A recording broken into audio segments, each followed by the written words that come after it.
CEDEAO et limitation de mandat, et Mohamed Bazoum Fiboum. L'obéissance à la loi qu'on s'est prescrite et liberté Jean-Jacques Rousseau.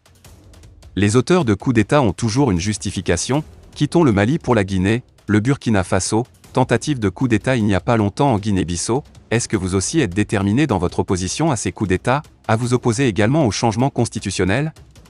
Telle est la question franche qui a été posée à Mohamed Bazoum, président du Niger sur Emedia.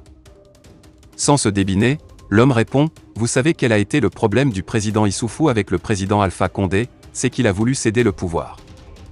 Nous sommes contre le troisième mandat, et nous sommes en train de changer le protocole de la CEDEAO relatif à la démocratie, à la bonne gouvernance et aux élections pour que nous prévoyions des dispositions qui, justement, font des changements constitutionnels pour envisager des mandats supplémentaires indus comme étant une entreprise de subversion sur les institutions, exactement comme un coup d'État. S'il venait à l'esprit au président de faire un autre mandat, il tombera certainement sous le coup des nouvelles dispositions que nous allons mettre dans le prochain protocole et ça vaudra pour moi aussi ou pour quiconque.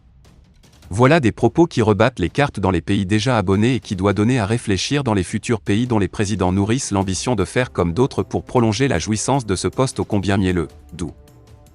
Maintenant, reste à déterminer ce que Bazoum met dans prochain protocole. Car, on a encore souvenance qu'il y a 7 ans à Accra, les présidents gambiens et togolais étaient ceux qui avaient botté en touche le projet de réforme de ce protocole. Il est vrai que du temps a passé, mais un temps qui a permis à Faure Gnassingbé d'amorcer le virage du 3e puis du 4e mandat d'une part, et à Alassane Ouattara d'embrayer le 3e. Des bruits courts que Macky Sall aussi en rêve, l'homme ne faisant rien pour éteindre les informations insistant allant dans ce sens. Mais que se passera-t-il au cas où, comme en 2015 à Accra, un président, pour ses intérêts égoïstes mêlés à de la boulimie du pouvoir, venait à poser un droit de veto contre ce projet de réforme? Le risque que l'espace CEDEAO redevienne un champ de coup d'État permanent serait alors très grand. Et alors, les futurs putschistes pourraient brandir le refus d'adoption du protocole réformé comme un argument qui sera très difficile à condamner, qui justifierait leurs actes. Et ils prendraient plaisir à rappeler les propos du président Bazoum pour qui les mandats supplémentaires indus sont considérés comme étant une entreprise de subversion sur les institutions, exactement comme un coup d'État. La CEDEAO réussira-t-elle son renouveau?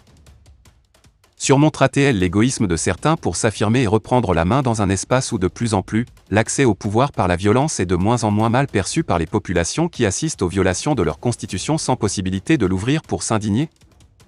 Déjà en juillet prochain, un sommet de l'institution se profile. Et de la célérité à faire adopter la réforme avant toute future élection présidentielle dans l'espace, dépendra le retour progressif de la confiance entre gouvernants et gouvernés.